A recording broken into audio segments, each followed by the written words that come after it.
Hi, so we're going over my parenting class notes.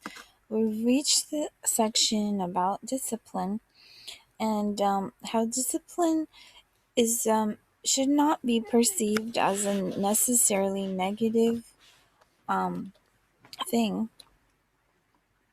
or in a punitive light, which means punishing.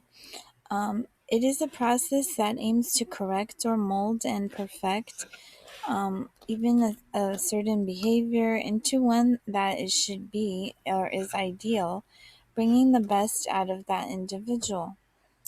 It should not restrict or limit, but instead open up more doors and allow a person to be free in the correct way. It should show choices and offer the best one, reinforcing positive behavior. It is a loving way of getting desired end results. It should be a learning process that is malleable or works along with, is flexible and coherent, or matches with the personality and characteristics of the child.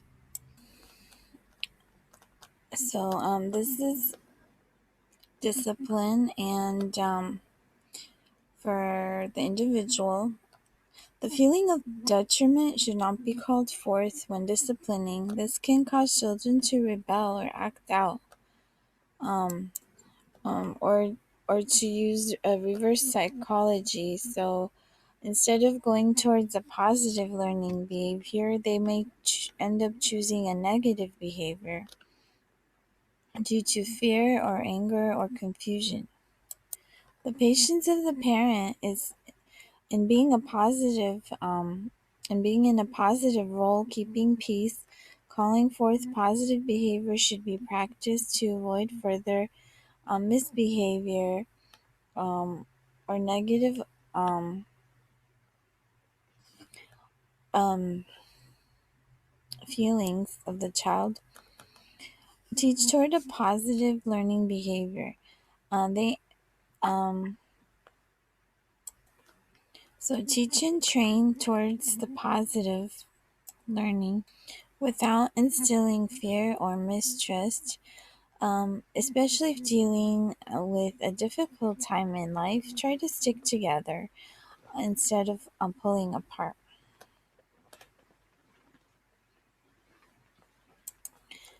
So avoid feeling the four R's, which are resentment, for negative discipline, revenge for which is by acting up more than before, rebelling by doing wrong things just to get attention, and retreating or being meek or not having self-esteem or motivation. Avoid those in discipline. Promote feeling of belonging and significance of child. Um, Teach valuable life social skills and use soothing. Promote the sense of feeling of being a capable individual. It is important to be grounded and respectful to help children develop well and to have self-efficacy. So, efficacy being productive and efficient, feeling of power and resiliency, fostering positive relationships those around or in their lives.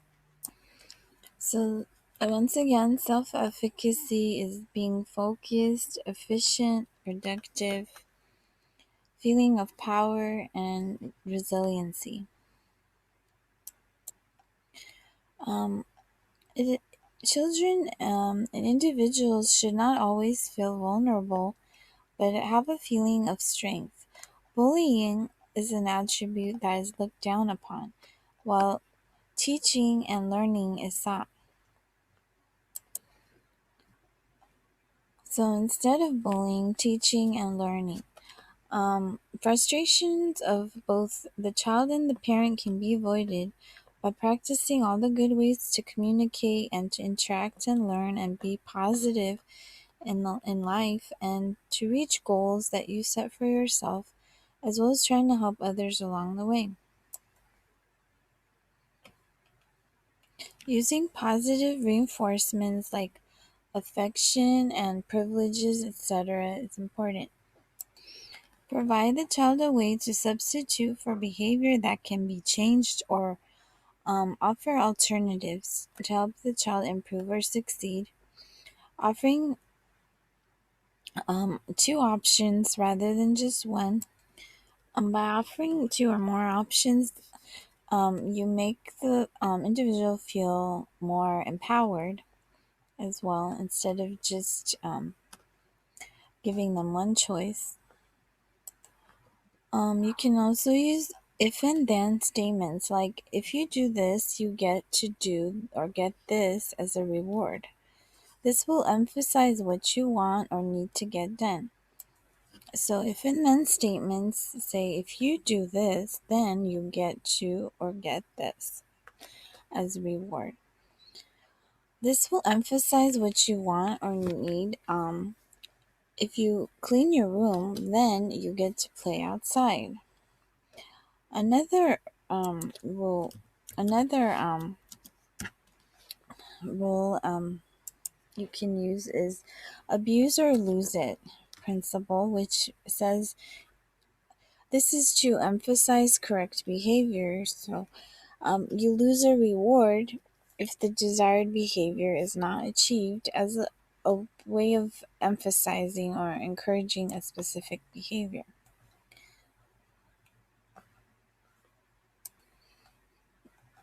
So an example of this might be, because you didn't do what you were supposed to do, um, for example, do your homework, or clean your room, then you cannot go out with your friends or something like that. Okay, so you can use connect before you correct. This is encouraged. This is to keep the peace, basically.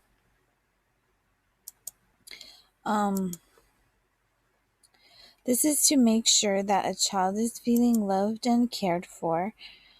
Before you correct something, a behavior or a problem, that way they listen to you and learn better in a positive environment.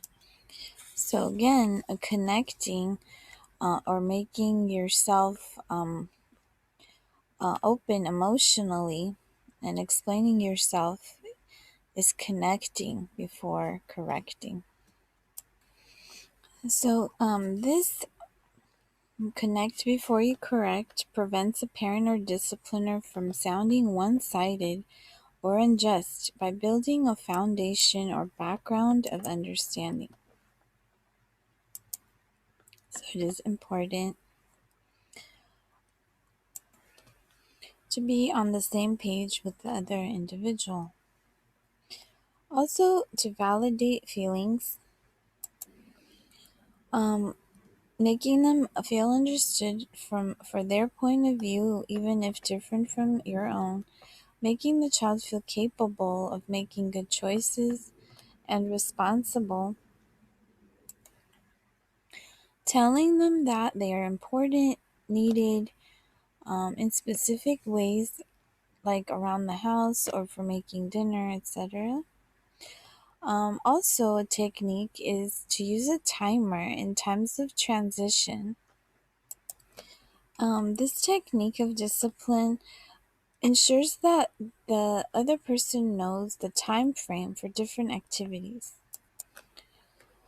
So, by having a time frame for different activities and what is expected of them at certain times, this will help them feel more secure and less disoriented and confused, and helping them to make choices better. You can also give them a choice as to how much time to set the timer for. So they have apps for this also for phones. So we'll see you in the next video. Thank you. Bye.